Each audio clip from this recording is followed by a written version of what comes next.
E oku rangatira tēnā koutou katoa. We acknowledge that there is a strength beyond ourselves when we work together to serve others.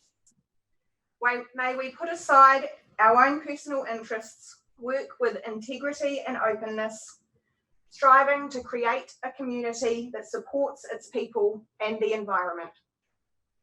Let us, in a moment of quiet, reflect on why we are here.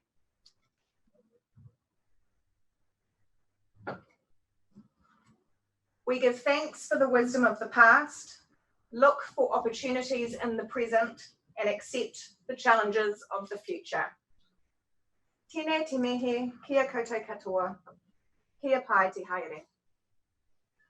Welcome everybody, and a reminder of course that we are live streaming this council meeting and it is being recorded. We have no apologies today that I'm aware of. Do we have any conflicts of interest?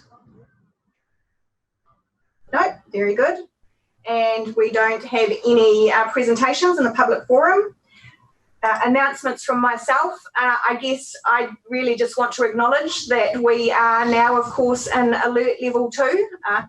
A whole new world for us again to get used to, and I noticed on my way into the office this morning there's certainly a lot more activity on the streets already, and I'm sure our local business owners are all very happy that they're now able to operate in a slightly more interactive way, although of course we are still working within the central government guidelines. So we do still need to remember that the physical distancing rules apply and that we do still have a role to play in our road to recovery from COVID-19. But I'm pretty sure everybody's very, very pleased that we've now. Announcements by management. We do have 2 in here today. I will just check actually with our Chief Executive, Keith Marshall, if he has anything specifically. No? Excellent. So I will ask Natasha Mackey now to give us an update on our Rapid Response Fund that we launched last week for community organisations. Kia ora everybody, through the Mayor. Yeah, I'm pleased to advise that we've had a good response so far with 10 applications coming through in that first week, and we've approved just over half of the funding, or just under half of the funding, and we've done that through 6 applications. The highest grant we have given out so far is $6,900. And the lowest $200. So you can see that there's quite a range of costs that are being applied for. We've declined 2, mainly because they didn't align with the fund, which of course the purpose of that fund is to support organisations who have been working on the ground to support the response to the pandemic.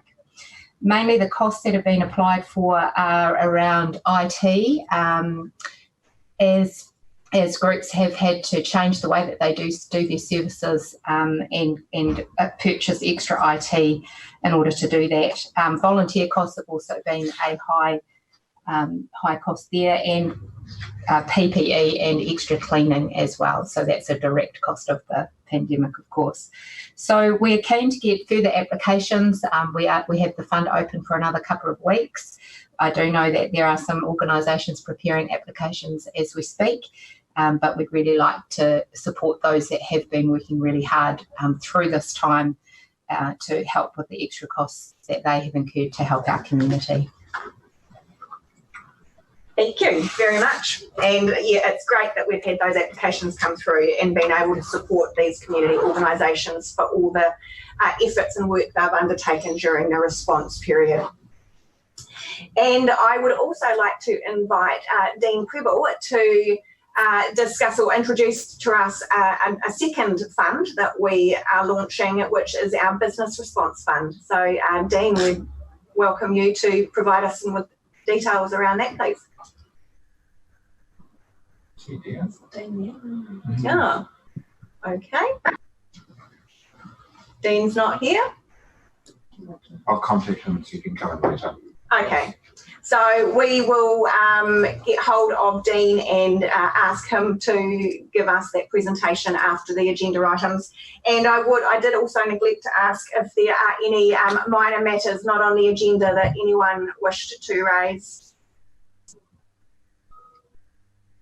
No? Very good. That being the case, we'll move on to our agenda item. We do only have one agenda item today, which is around the Napier recovery budget. Yes. And I'd invite Richard Muniki to present to us. I'll swap seats with him so that I'll keep or swap seats with him. Here we go. Thanks.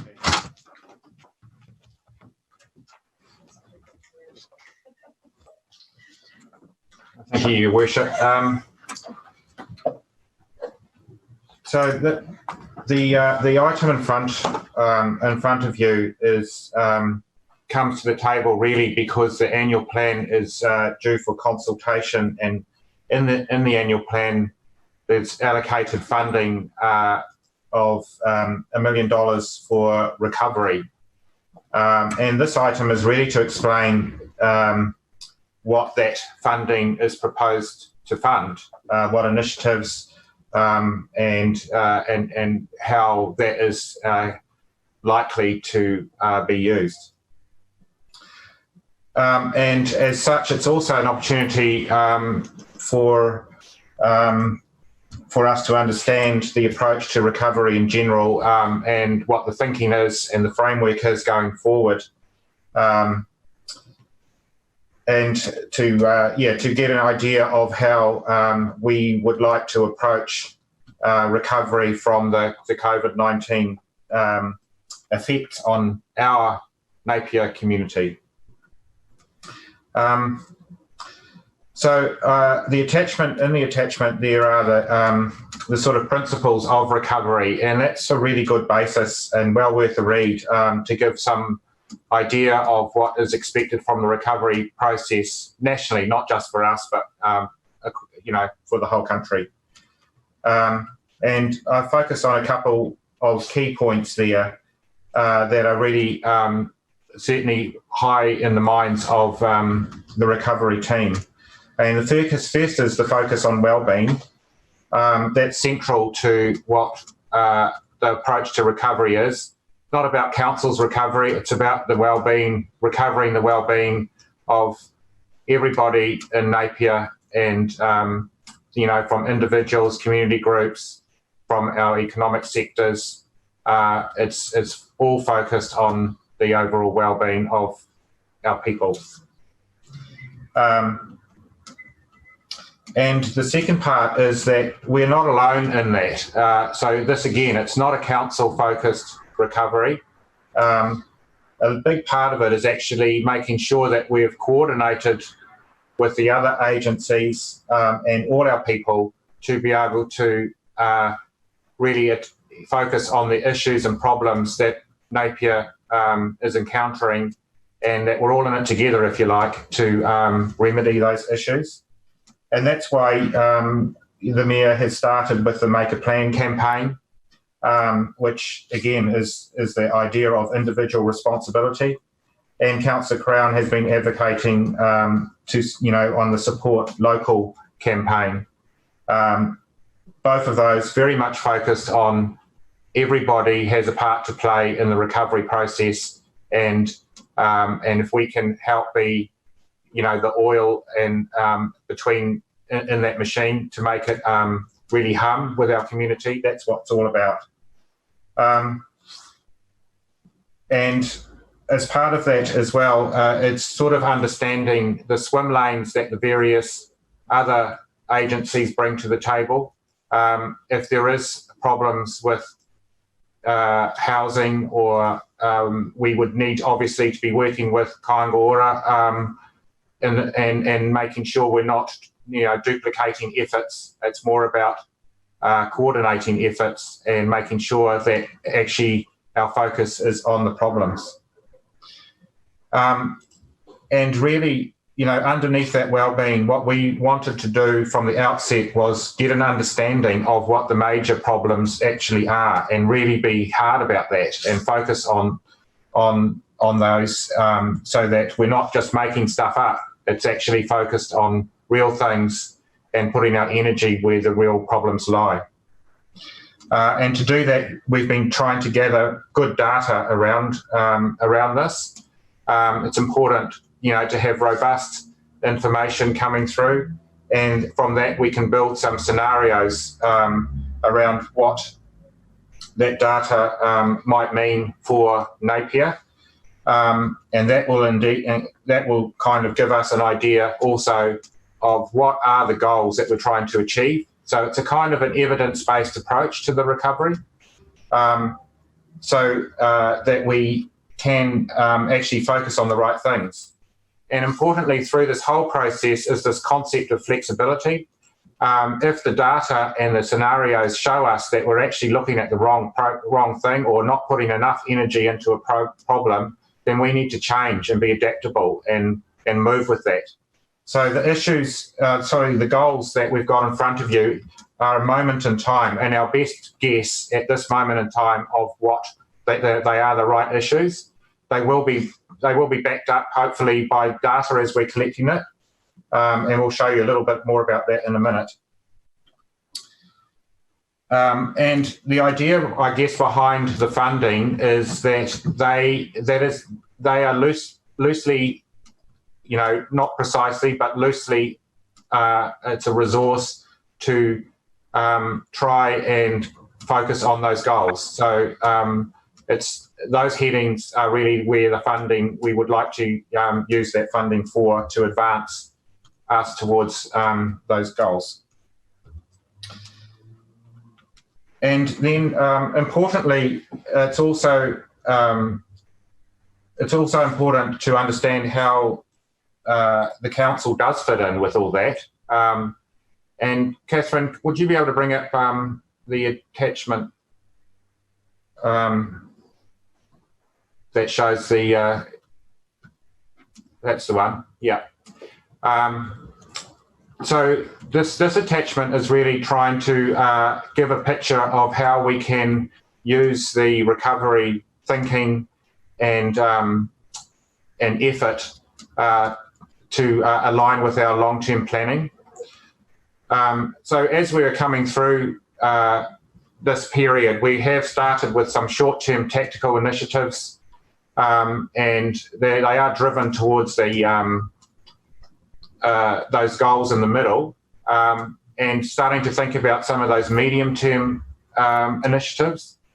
We're also in the process of setting the LTP direction as a council.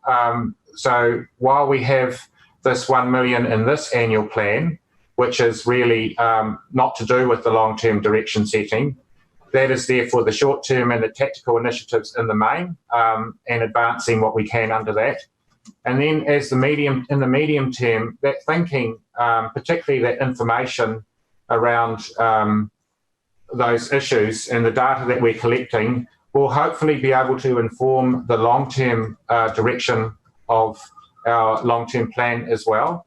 And so what we're thinking is that over time, the recovery process falls into business as usual. So that'll be, we have 1 year, I guess, of with that, with the $1 million funding to kind of do things under those headings, but also the thinking beyond that needs to be integrated into normal council business going forward, and that will be through the LTP. And that will include those goals in the middle, so they need to be, where they're relevant, also be integrated into the LTP, and at least thought about as to how they knit together. So with that, we thought it might be useful to give you a bit of, that's kind of like the stuff, the high level stuff, but to actually give some a bit more practical understanding of what's going on. And I'm just wondering, Catherine, if you can go through the presentation on that.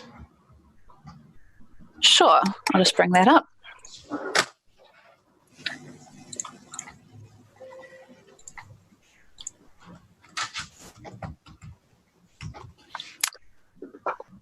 Okay, morena, Madam Mayor and councillors, and thanks, Richard.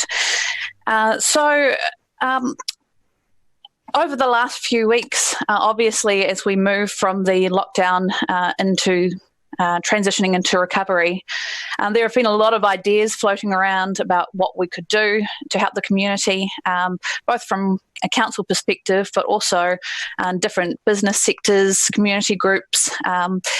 And so we started to think that we really do need to have a bit of a framework to decide where best to focus our efforts, and not just from a council perspective, but also how we can coordinate across the community so that we're all working together, leveraging off what people are doing, working in partnerships, so that we can, really focus our efforts and make the most of that for the benefit of everyone.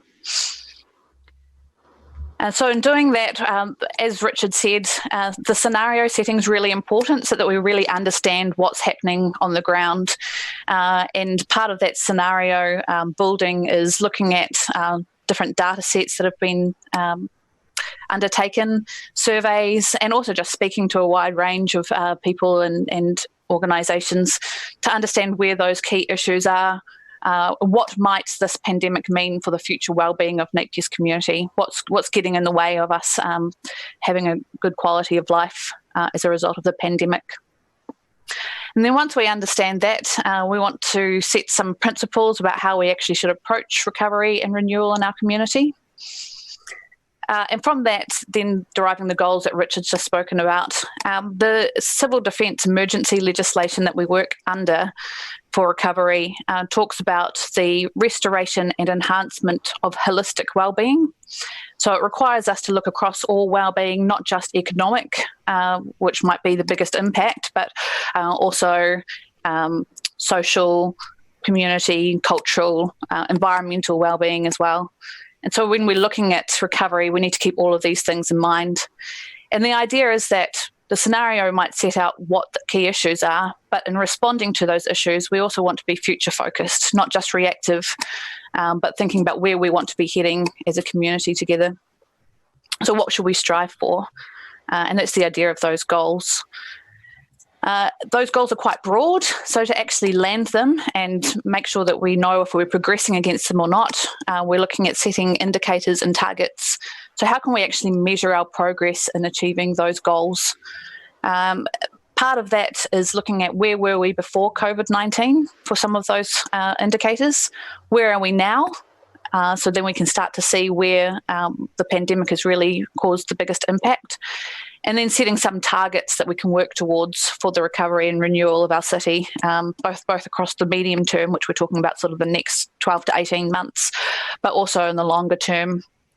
And then the idea of setting that is then when we're starting to look at all of these ideas that are coming out, all these potential initiatives and actions to help our community through the recovery process, where are we going to best focus our efforts? What can we do to achieve our goals, and what should we prioritise? And that's not just council, but it helps us from a council perspective and looking at our limited resources and where we should focus those, but also across the whole community. And the idea of this process is that we can then implement an initiative and measure how successful that's being over time. So the expectation would be that by putting in effort, whether it's funding or advocacy, etc., that would actually affect our indicators and help us achieve our goals. So that's sort of a broad framework around how we want to operate in the recovery space. This means that we can, rather than just sitting down all our initiatives at the beginning of the process, we can be responsive. The scenarios may change over time. There's a lot of things that are outside of our control that will have an impact, and we can be responsive to that by just tracking what's happening and shaping our initiatives accordingly. So we've been doing a lot of work in this scenario setting space. There's been a lot of information gathering, but also doing some of our own surveys. So for example, at the moment, we've got the social pulse survey that's out, which will give us a really good understanding of how the community's feeling and what's going on. I won't go through this in detail, but some of the key things that the pandemic has had or will continue to have for Napier. Obviously, there's the issue of rising unemployment and the consequential impacts of that on the need for greater reliance on welfare support to meet some basic needs. So people will be under pressure. And there's also the associated impacts on mental health, safety, sense of well-being due to the ongoing uncertainty and job losses. So this isn't saying this is definitely what's going to happen, but it's a scenario that could play out and we need to be aware of when focusing our recovery efforts. Another one there is the loss of vibrancy in the city centre. So obviously with the, at least in the medium term, loss of international tourism and potential changes to people's behaviour, such as continuing to work from home. What does that actually mean for the vibrancy of the city centre and the flow-on effects from that? In setting the scenario, we're not just looking at issues, though. We also want to look at, there are some good things that have come out of the lockdown period, such as more people walking and cycling around their neighbourhoods, and is that going to be an ongoing behaviour change in our communities? And there are people as well that are valuing the environmental gains achieved through COVID, and how can we look to maintain and build upon that as well? So that's sort of the scenario setting, the broad brush, what's going on. Then when we look at the principles for recovery, as it is a community recovery plan and about holistic wellbeing, the statement that we've come up with so far is that together as a community, we will restore and enhance the social and economic wellbeing of our people, while respecting and celebrating our cultural heritage and environment for today and the future. So there's a lot in that, and that's this is a point in time with what we're working with, but the idea being that we're looking at enhancing the economic wellbeing and social wellbeing, but also not forgetting that the environment and our culture is really important in our quality of life as well. So in terms of our principles, community engagement and participation are obviously key.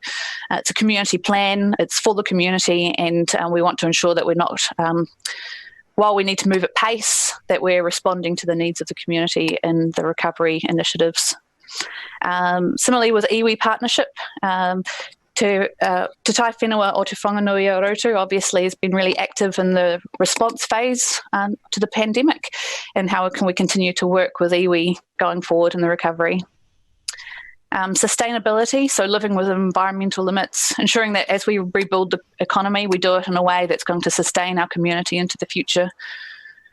Agile and innovative, so being really flexible and responsive in what we do, and not having set ideas that can't be changed as more information comes to light, or if an opportunity comes up from the business sector, for example, that we hadn't thought of, that we're able to change what we're doing to respond to that.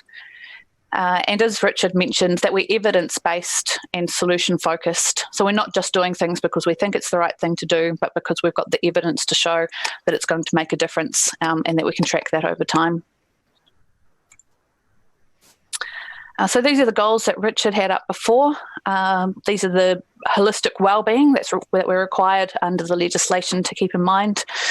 And they cross over from ensuring everyone's basic needs are met, which obviously is really essential to wellbeing, moving up to being healthy and active. So we started off thinking, well, obviously in terms of recovery, we want to ensure that we're not going to see a flare-up of COVID-19, which would send us backwards. But it's not just about COVID, but health in general. So looking at things like mental well-being, sports participation, and a broader sense of health there. Our businesses and not-for-profit organisations are resilient and innovative. So this is acknowledging that both our business sector and our not-for-profit sector are really important in the wellbeing of our community, and both have suffered as a result of the pandemic, and how can we work with them to ensure that they're resilient and innovative and sustainable going forward.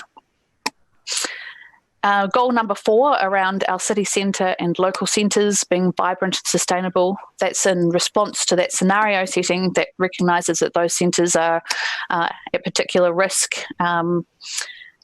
and that the vibrancy of those centres has a flow-on effect to everything else around that centre and the success of those. Our community is safe, fair, connected and resilient. So we might not be able to completely halt the tide of rising unemployment, for example, but how can we get through that together through ensuring that our community works together and is resilient through the recovery period. And goal number 6, again, is just recognising that in everything we do, we want to protect and celebrate our cultural heritage and environment, that we don't want to, in the recovery, forget about those things and lose that for the future. As I mentioned before, in terms of the goals, we're looking at setting indicators and targets. This is a work in progress, but some of the things listed here are the kinds of things that we're already gathering that information, and it's just bringing it together and actually tracking it in a way that helps us know where we're at. So, for example, in terms of our goal number 4, we have information about building vacancy rates in our centre, pedestrian counts, parking, spend in those centres that we can gather through Paymark, perception of safety, which we monitor through the Social Monitor Survey.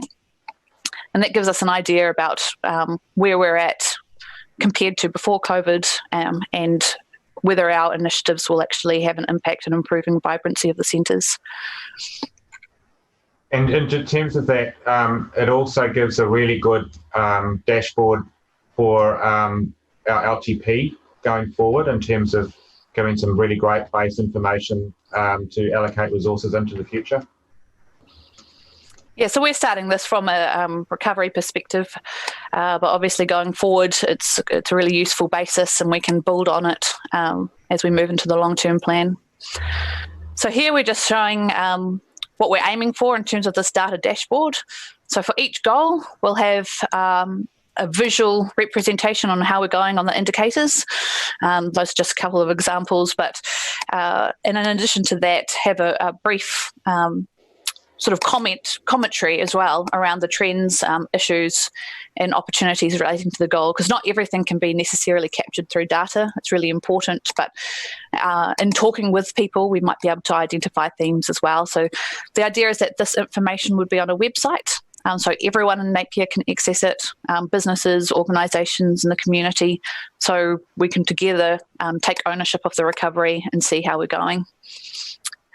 And those couple of images at the bottom are just, giving the sense of we're wanting to make sure it's really user-friendly, because the idea is that through sharing information, we can work together on recovery. So once we've got those goals and indicators set, then we started thinking about, okay, well, what initiatives or groups of initiatives should we focus on in the recovery space? And again, this is just a point in time. As we gather more information, these may evolve, new things may be added or taken out. The key one that the team has been focusing on is that number 1, support and celebrate Napier. So there's a lot of effort already going into that space by business organisations, etc. And we're looking to coordinate and partner on that to really encourage everyone to support local. Number 2 there around infrastructure and community facilities is around prioritising projects that will help us achieve our goals. So that's whether we apply for shovel-ready funding from the government, if there's other funding sources, or even just in terms of prioritising council's own infrastructure projects, where is the effort best focused to help us achieve our goals. And again, being agile around that and ensuring coordination. And it's not just about council infrastructure and facilities, but there might be private developments or initiatives that will help us achieve our goals that we can work together with them on and help facilitate. Number 3, around housing and accommodation.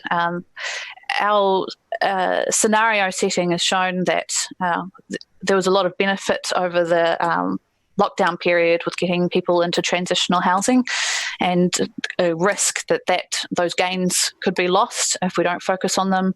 But also in the longer term, that the changing economic situation might result in underinvestment of housing in greenfield areas, for example, that might then result in a long-term shortage of supply.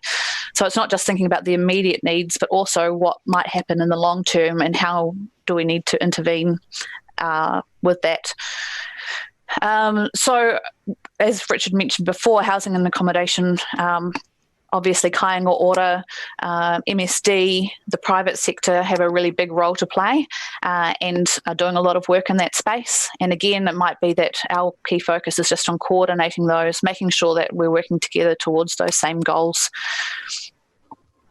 Number 4, businesses and not-for-profit support and innovation.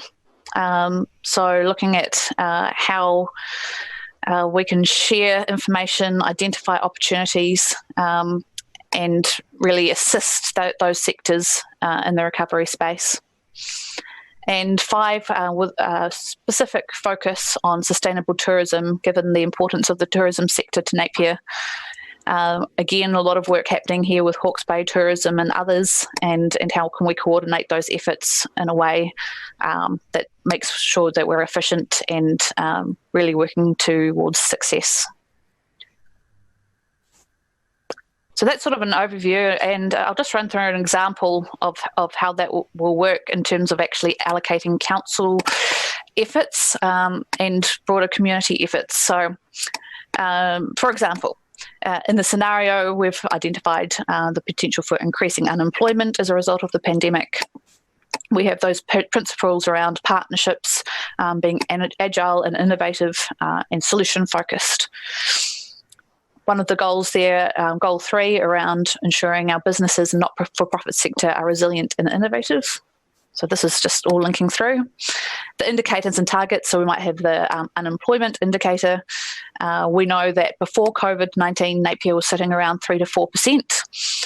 The projection through the scenario setting at the moment is projected to be around 9 to 10% by March 2021. So that's a really significant impact for our community. And if we're looking at setting a target, we may set that at returning to pre-COVID levels. That's how we know that we've recovered from the pandemic. So then how can we respond to that? How can we actually assist in achieving our goals? One of the initiatives that's being worked on is a proposed program between Microsoft, Massey, Now and iwi around a digital upskilling program.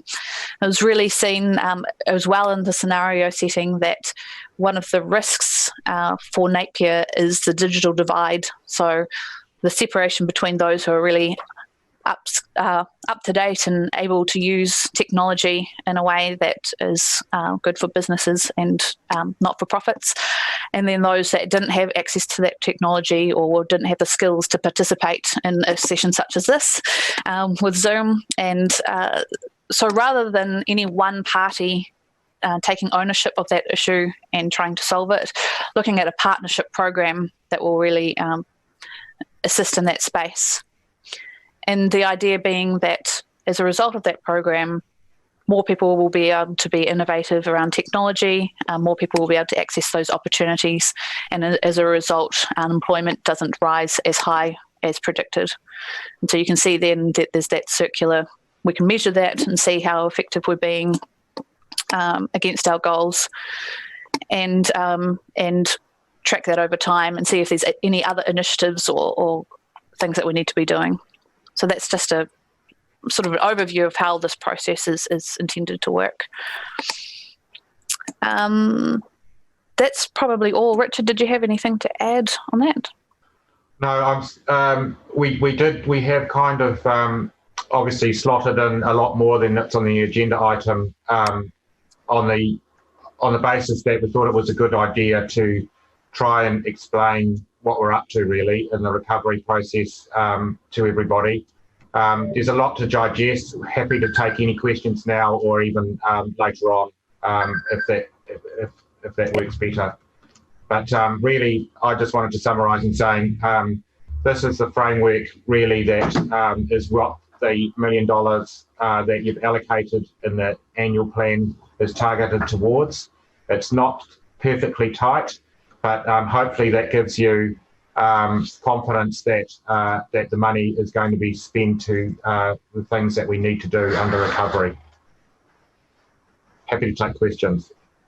Thank you, Richard and Catherine. Really, really good comprehensive report on all the work that's been done by the Recovery Working Group, and it has been an incredibly busy 3 to 4 weeks pulling all of this together. So I'm happy to open up to any questions. I've got my hand up. Councillor Bowe. Yes, thank you very much. It was great, very exciting and comprehensive. But my question is, Catherine, when you talk about we doing this and we doing that, are you talking about the council as a whole or the recovery committee? Because I do have concerns about that I will raise when we do the terms of reference. So who's the we that's going to do all this? Richard, yeah. At the moment, under the legislation, there is this is the emergency management legislation. There is a process of recovery that is legislated and gives us probably me actually, as the recovery manager, the mandate to try and move the recovery process for council. So at that stage, this is what we've done, and we've set up the terms of reference as a reflection of what it's not really particularly me, but the group of people around the table currently have collectively think is the best thing to do to advance the recovery process for council. Sure. No, I don't disagree with that, but just to foreshadow, I will want to talk about this issue of accountability when we look at the terms of reference, Madam Mayor. Let's go. Councillor Crown. Oh, kia ora. Through you, Madam Mayor. Thank you, Richard and Catherine, for taking us through a really comprehensive look at where we've got to so far with recovery. One of the things I think that our community might be concerned about when they see this is that there is a hell of a lot of work to be done. So how is this being resourced? And I'm looking for reassurances that this isn't going to take us away from our core business and delivering the services that our community rely on, such as water and infrastructure, etc.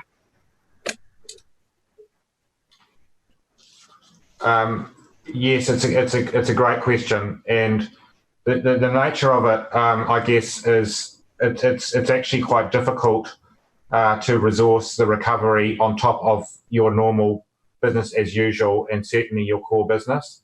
That takes a coordinated approach across the council to ensure that we aren't dropping the ball on our core business. You've got a very big annual planning program.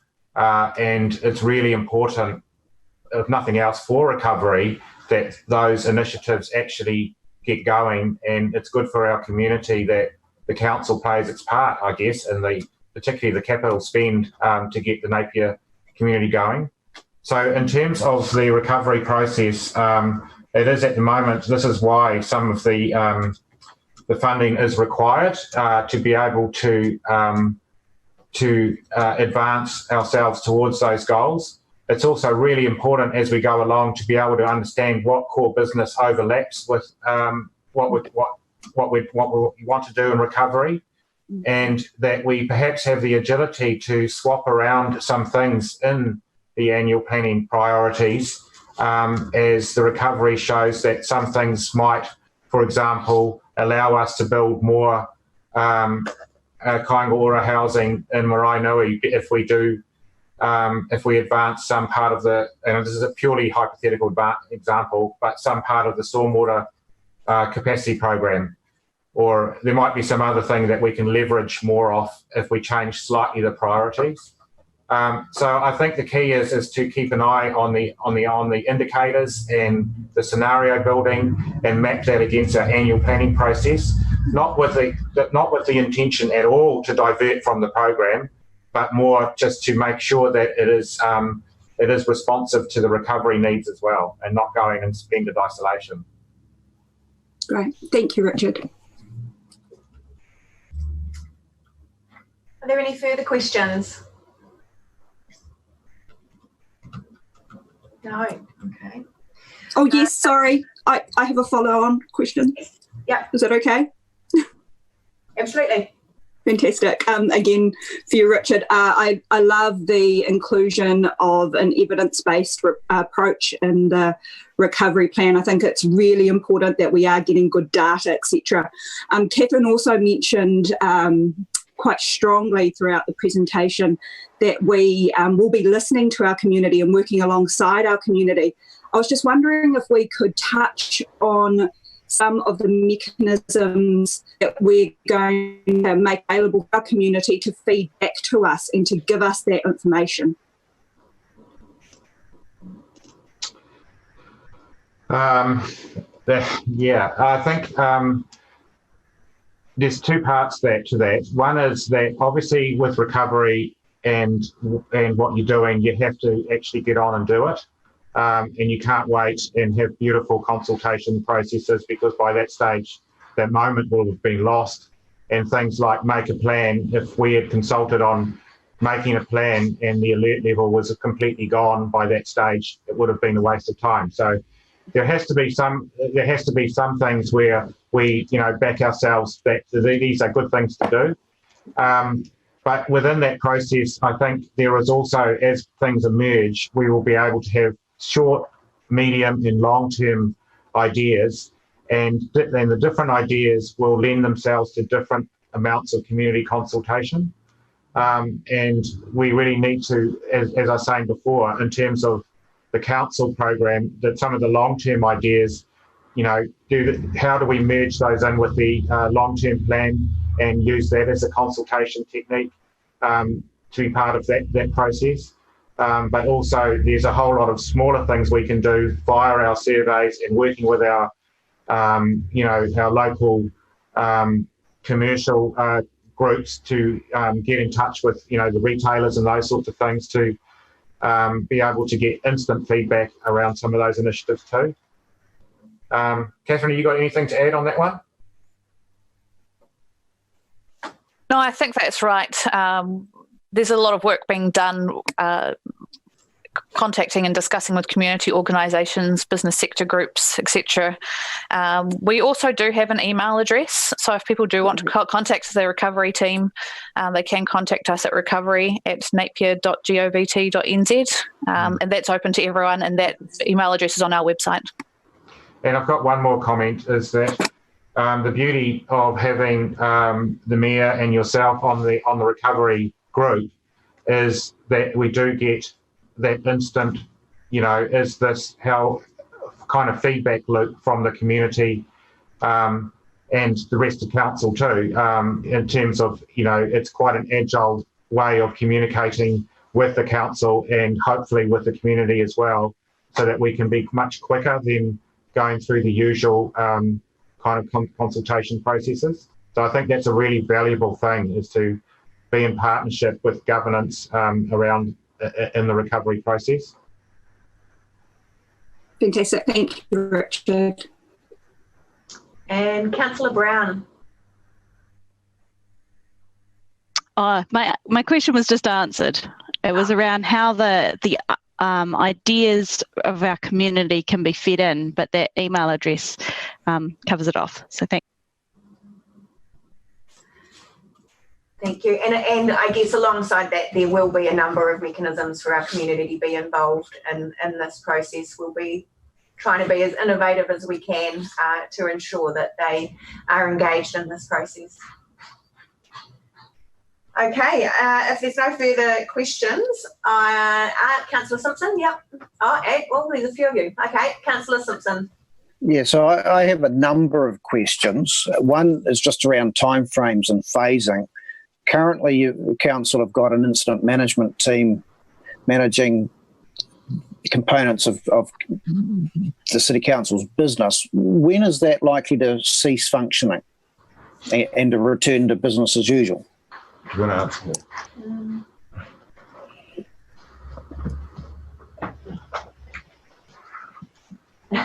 Good morning, councillors.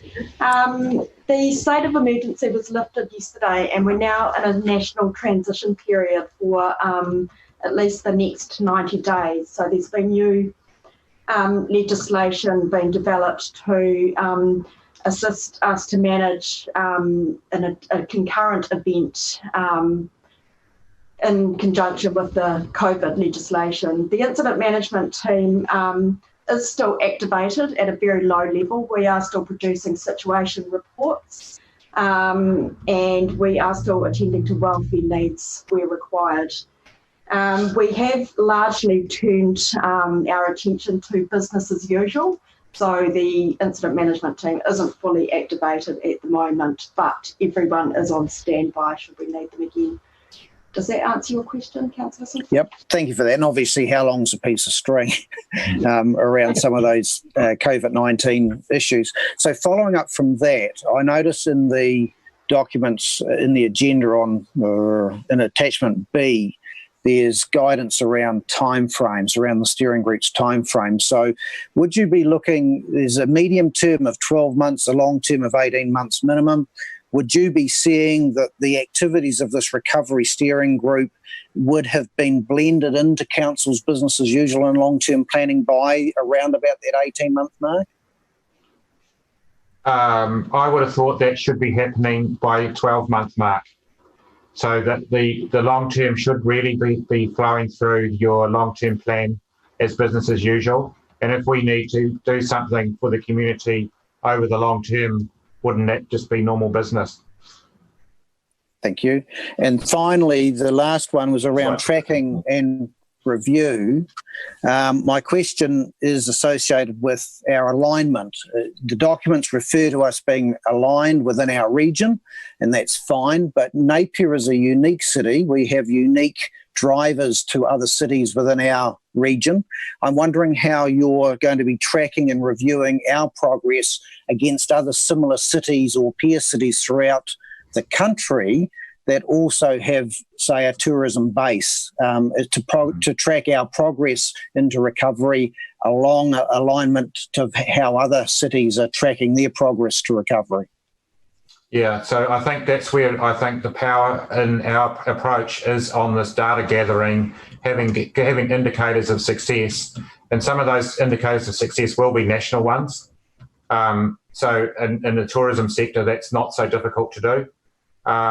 And yeah, so visitor numbers, those sorts of things, where they're coming from, that'll be relatively straightforward to be able to compare and contrast with others. But also in a local sense, it's quite important to be quite granular about that. So we are different to Hastings, even in terms of our tourist offering, and we need to understand exactly what that is and whether it's succeeding or not, I guess. And the best way we can do that is have good local information around that and keep our eye on that in a sort of a dashboardy way to see whether the gauge is improving or not and why. Yeah. Yeah, thank you. Maybe there's just an opportunity to incorporate some national tracking within your document processes so it's not overlooked. But no, I found the documents and the process you've taken us through over the last few weeks very informative. It's a robust plan of guidance around how we're going to evolve things over the next 12, 18 months. And I congratulate the team for the work they've completed. Thank you. Thank you. Councillor Tapani, were you wanting to ask a question? Thank you, Your Worship. My question is reasonably straightforward. Great work, great indicators, and I appreciate the comments from Richard around the agility that this situation has provided. And also want to acknowledge Councillor Crown and Her Worship on working in this committee. My question is straightforward in that is there anything on the horizon or any indicative that you're aware of at this stage that you'd like to bring to the attention of Council so that that we might start considering in the background? questions up there too. Any early indicators? So at this stage, your plan's really robust and there's lots of great detail in there. But as you've gone through and you've increased your engagement in the community, you mentioned that the team have expanded the way that they've engaged, and that will result in perhaps, I'm assuming, some new information and some new opportunities, or perhaps some new challenges that perhaps council were not aware of under the traditional methods of engagement. So are there any indicators or anything you'd like to notify council of in the long term that you think we may need to be cognizant of that's not already reported here? I think because we're still in this funny stage of not quite knowing the consequences of the lockdown on our, retail community, on our businesses, we don't really know quite yet who's going to emerge from that and who isn't. So it's quite difficult to do any. Your guess is pretty much as good as mine. So I'm picking that the tourist sector is going to be struggling and that restaurants might well be struggling a little bit going forward. However, we've got some early data coming through, but it's not enough really to give you much more than you already know. So I think what I would say is that we would absolutely want to share that dashboard and what's happening with the council and the community as we get the information so that everybody knows. Don't want to keep it a secret. Yeah.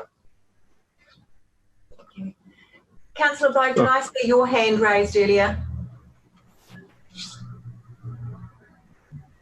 No, I think I just following up from Richard's comment about his authority now as recovery manager, I think it's called, in this particular state of affairs. Will that, and I think the question was answered, how long will that last? Will that be until the crisis goes away or until we're at level 1?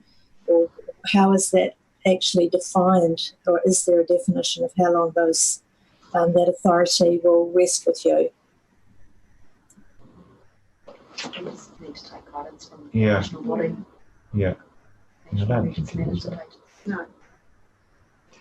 To be honest, I think that the authority is there so to make sure that the process can get on and get going. It's really there so that it kind of signals that there is something that is not business as usual and you do need to be able to be agile. That's what that authority's for. So I think it's not something that I would actively use, if you know what I mean. I'm not going to make kind of weird decisions all out of the blue to do things. It's just there to enable the process, to give it, to say, right, this is a special circumstance. We need to be able to do things quickly and maybe not quite within the usual council processes to get things going. Therefore, they give authority to that process. So that's maybe a better way to see it than some personal power to the recovery manager. Doesn't work like that. So, sorry, yes. One extra chip in from Keith, and we have all of the existing delegations in place in any event. So, for example, between John and Richard and me and Antoinette and Adele, actually, we can probably get a lot of stuff done just by conversation and decision within existing delegations. So this is from the law, from central government, or is this a delegation that we have assigned as a council? Yes, so that's the CDM, and there have been some changes overnight with the legislation that got passed yesterday. If you haven't had a chance to catch up with that, I might figure out a way of flipping that around. There's quite a good overview of that that I've seen in my inbox this morning, so that might be well worth everybody just catching up with, Maxine. I just do. Cool. We're in the 90-day period of police day. We're in a 90-day set of different legislative requirements that have been in place before. If I could just make one more comment. So an example is that how the council struggled to not be able to meet under the legislation because there was some rule around that you had to be actually present around the table. So that sort of thing would really get in the way if you had something like that for a recovery process. So this allows us to just be a lot more agile. And If it doesn't work for us, then we don't use it. But it's so the council can be responsive, really. Yeah. Great, thank you. Any further questions? Okay, excellent. I will therefore ask for someone to move the officer's recommendation.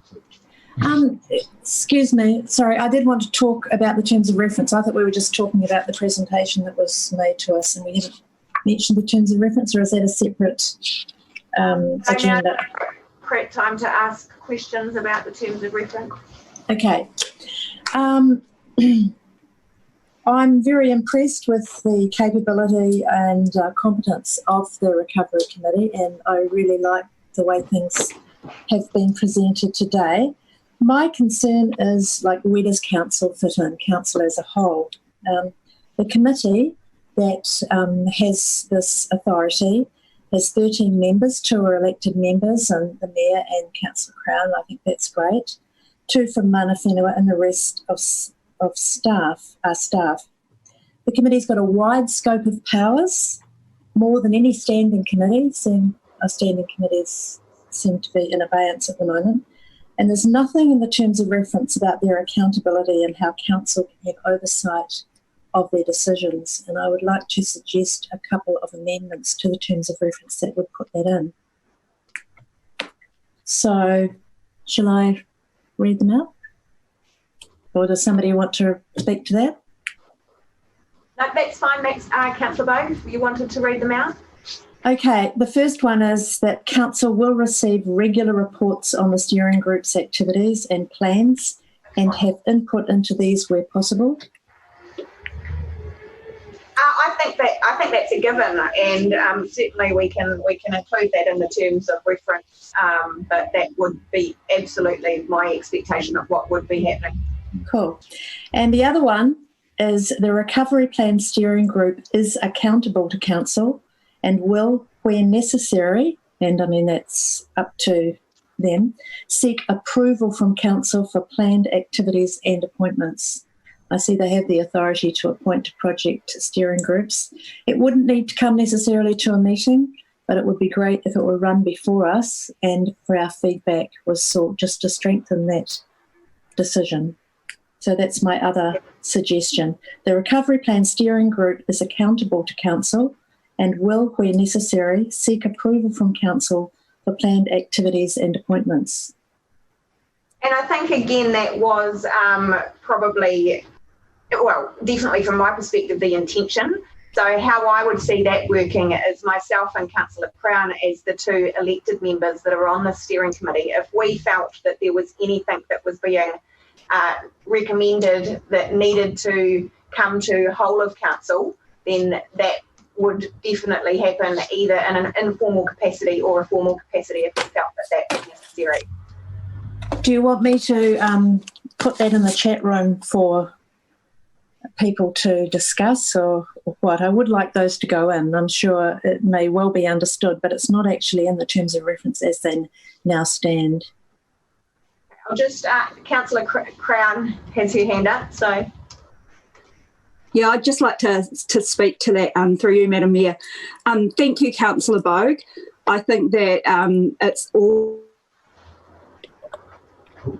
always help. But in regards to point 1, I was wondering if we actually moved that out of terms of reference and shifted it into the motion that we passed today.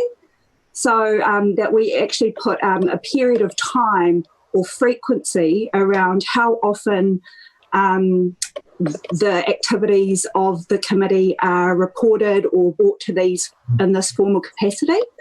And in regards to point number 2, I'd like to see some finessing around that, because my only concern is that if we are looking to seek the input from a community member or some other staff member on that committee, it is usually with there are time restrictions and there's haste needed. So it's about firming up and keeping it so we can enable us to continue to do this work, but also provide the level of confidence and information that elected members are seeking.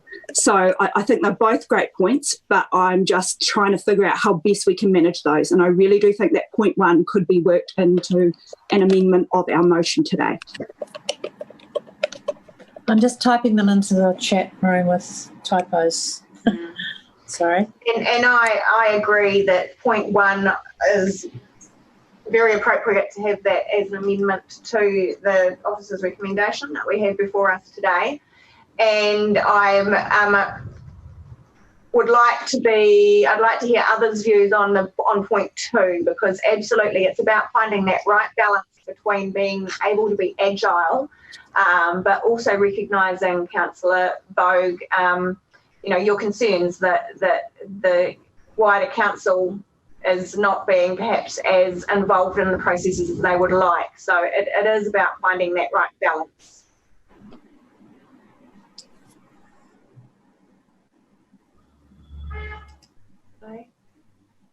So if we actually first of all work through updating the motion to have that a point C around the reporting back to council.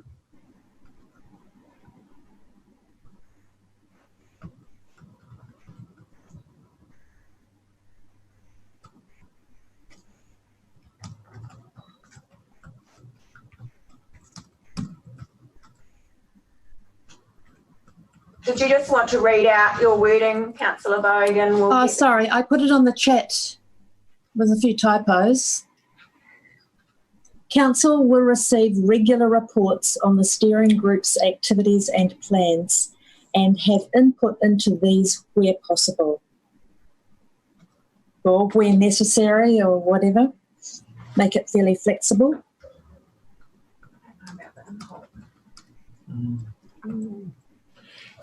Where possible. That's where possible. It'll be up to the committee as to whether. I'm sorry, could we please read that out again if you want me to type that? I can't access the chat while I'm in this okay, mode. sorry. Council will receive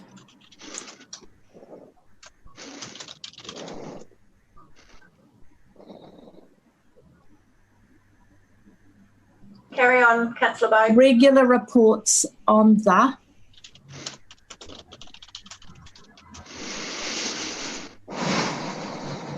steering group, '(S),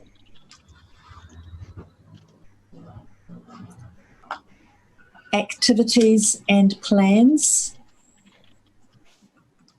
and have input into these where possible.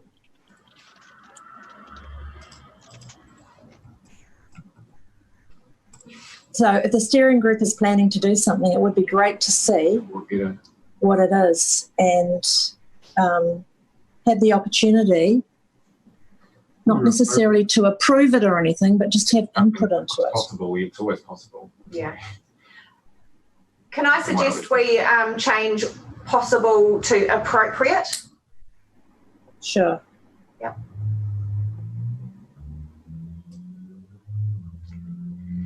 And regular isn't defined, but I think that's fine, because it may need to be relatively fluid in terms of what activities are actually occurring at any point in time. So there's that. And what about the other suggestion I made? So if you could read that out for us again, please, Councillor Bogue. Okay. The Recovery Plan Steering Group,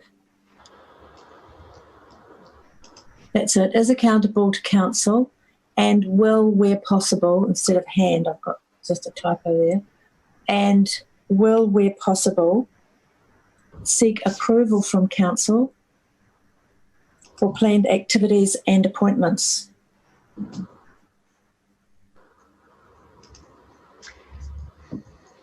It's and just, yeah. Right. Yeah.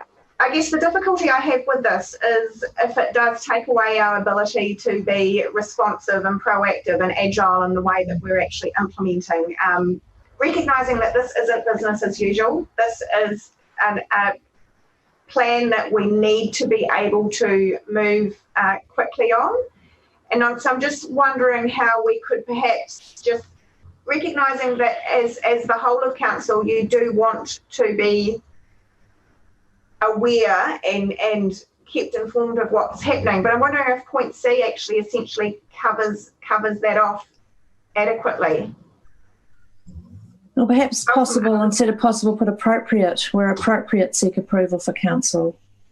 So at the moment, you're saying that there's no approval from council needed for anything that they do?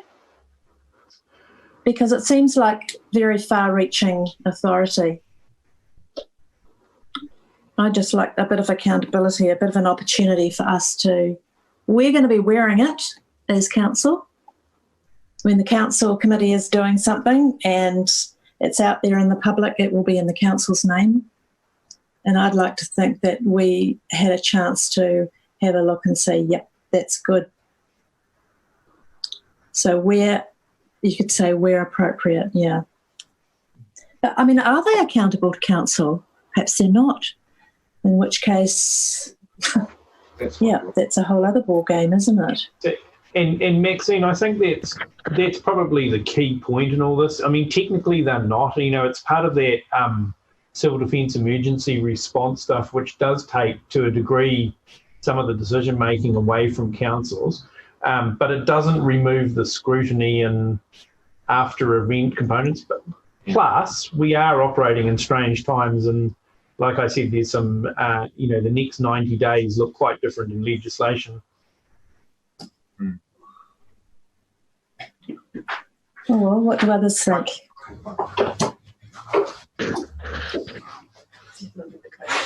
I just wanted to, through you, Kirsten, one of the examples, for example, is the Spade Ready projects that comes from central government. And of course, we would want to involve council in as much decision making as possible. But equally, if they give you 1 week to go and get stuff in front of them, then we've just got to go and do it.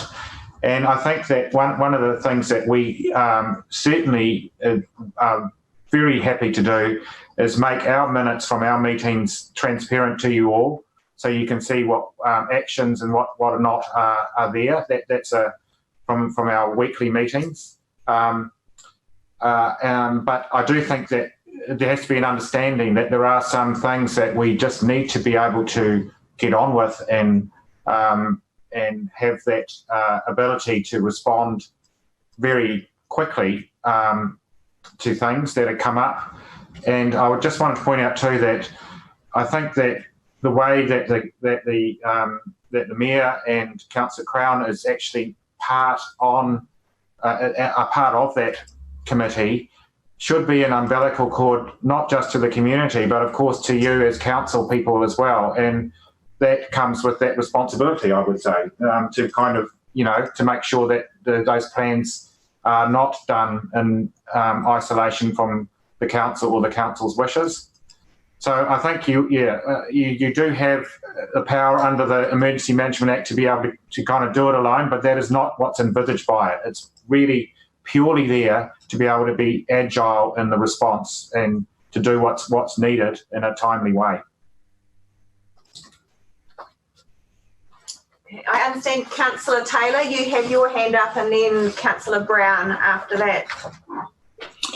Thank you, Your Worship. I'm quite happy with clause C to the recommendation. However, I sort of also concur with the fact that we need to keep this committee agile and have the ability to make decisions on the run as they need to. And I think that clause C, by giving us regular updates, we will receive the information that we can have discussion about, and obviously in receiving that information we'll be able to know what is future planned and we can have input. I suppose at the end of the day there's got to be an element of trust that this committee, the recovery group, is working in the best interest of the city. So I'm happy with C, but I think we don't necessarily need to quite go and tie them down with the next clause. Thank you. Councillor Brown. Thank you, Mayor. I agree with the idea that Councillor Bogue's bringing, that we want to be included, and I think we're all really passionate about this and we want to hear what's going on. I'm wondering if we could, I think we need to bring it out of the management level and back up into governance though, and I think we've got a framework that we're approving today, and maybe we just need to have a bit more of a discussion around that offline or something. But if we approve some goals and the key initiatives, then the key things that we need to be brought back to potentially for approval is when we deviate from that framework that we set today. So I think the agility should be in the rolling out everything that that fits in line with what we've already approved. And if we're looking to change tact completely with the recovery plan, that's when we need to be brought back in for approval. But also, like point C says, keep us updated as everything is going.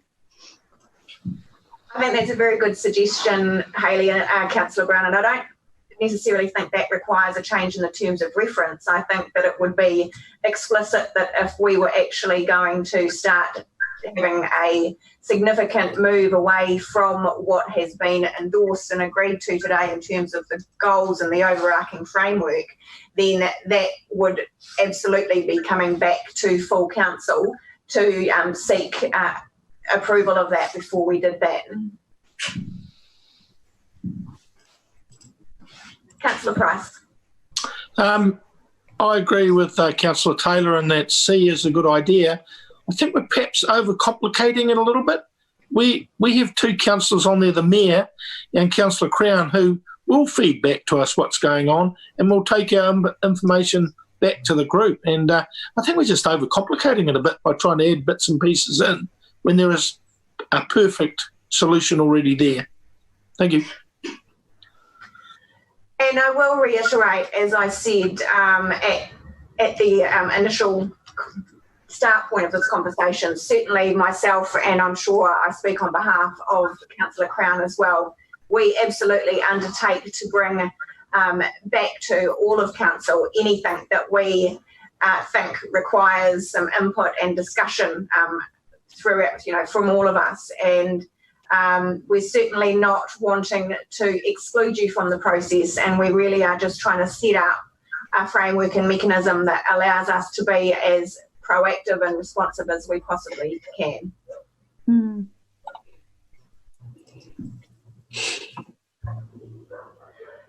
Okay, so where I think we've landed is that we have now the officer's recommendation, which includes an additional point C around regular reporting back to council. If there's no further questions, Councillor Bogue, did you wish to move that motion as the amender? Sure, yes, I'm quite happy to move that motion. And just to speak to it briefly, I have every confidence in this committee, and I'm thrilled that Councillor Crown and Mayor Wise will be representing us. I know they will represent us well. I just wanted a bit of assurance that things might move very, very fast, and they have to move very fast. It's a very rapidly changing situation. But I don't want us to be sort of left behind, basically. And while I'm sure that our two representatives and Mr. Monarchy won't leave us behind, I just would like that bit of assurance in the terms of reference, just to make sure that we have that sort of written in there, and it's, even though it's understood, I'm sure it's understood by our representatives, I feel a little bit more confident about having it actually in the terms of reference or in the motion that is in front of us now. So I do support the resolution. And yeah, that's me. Thank you, Councillor Bogue. And just for clarity, that is clause C staying in the motion as opposed to the terms of reference, and removing clause D is what we have before us. And Councillor Crown popped in the chat box that she would like to second. So, Councillor Crown, did you wish to take your opportunity to speak now, or wait until after any other councillors speak to the motion? I'll wait to see if anyone else would like to speak to it. Thank you, Madam Mayor. Right, Councillor Taylor. Thank you, Your Worship. I just wanted to make one point about the presentation, and it was interesting that, and what I want to support particularly, is where it's mentioned that we look at the positive effects of COVID-19. There's a lot of emphasis on the negative and the things that are going to disrupt our community and that we need to work through.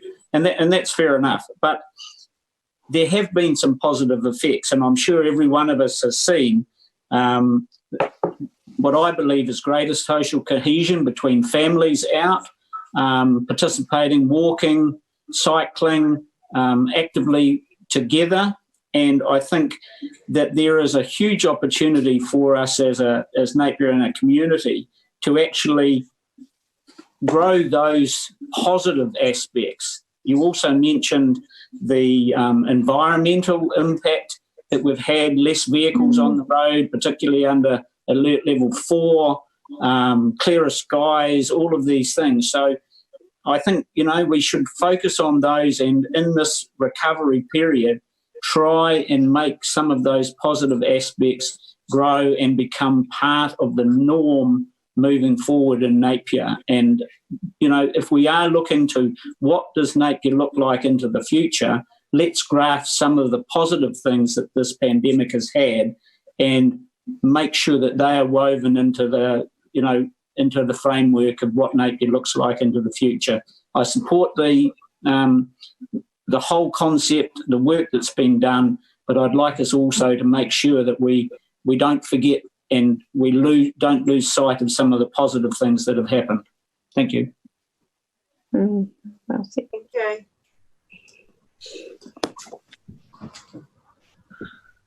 Anyone else wishing to speak to the motion? Councillor Tapani. Thank you, Your Worship. Great work from our recovery committee. Not to detract, but also to support from previous comments and questions to staff. That participation is one element of concerns expressed, but also there's around making sure there's sufficient protection mechanisms in place for our recovery committee, given that we're extending some freedoms in that space. So that's the other side of the conversation from what's been presented today. From my perspective, I have been, as a member of council, regularly updated with multiple workshops delivered by staff as they've progressed through these issues.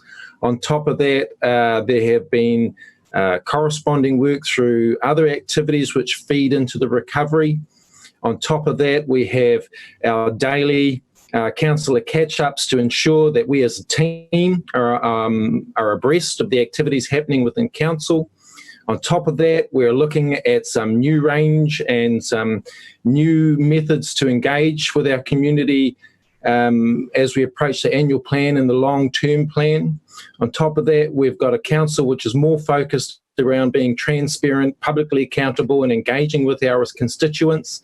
So when I combine all of those various aspects under your leadership, Your Worship, I'm confident that we will continue to receive good information and we'll have good levels of participation, not only with the recovery committee, but with all aspects of council as we continue to involve and develop new ways to be more transparent and engage openly with our members of public. So I'm speaking in support of the motion, and I look forward to us putting in place some good mechanisms to ensure we continue to get good engagement, but also to ensure that we protect our staff from any potential risks as we extend their freedoms. Thank you, Your Worship. Thank you, Councillor Tapani. Councillor Crown, your opportunity to speak. Thank you, Madam Mayor. I just want to say that, as it has been said already, this plan and the budget that sits within it, it captures a moment in time. So this is a living document, and I think that that's a really fitting term because to be alive denotes growth. And it needs to grow with us and our community as we move forward and respond to the COVID-19 situation. By resolving the motion today, we're recognising the need for ongoing flexibility as we adjust the plan to best fit the situation that we are all going through together. Growth also signals uncomfortableness, hurt, tough times, and this plan looks to counter that with identifying and pursuing opportunities for regeneration, some of those positive things that Councillor Taylor mentioned. Government focus shifts from welfare to a more economic recovery. Who else is going to champion Napier if not us? Who else will keep the social, cultural, economic and environmental well-beings of our little patch of paradise at the forefront of their minds as we look to reset because of COVID-19? It's us, alongside our community. Not only is their responsibility tasked through legislation, but we as a council, and that includes our entire team, not just us councillors, but those working on the ground, they feel that responsibility. We know it. So this plan gives us a sturdy base and a firm forward focus as we look to support and drive recovery for our people and our place. And so that's why I'm happy to support the motion before us today. Thank you. Councillor Bowe, did you wish to use your right of reply? Very good. And I will just make one final comment before I put the motion. As a council, we have come under attack for not putting out a blanket rates freeze.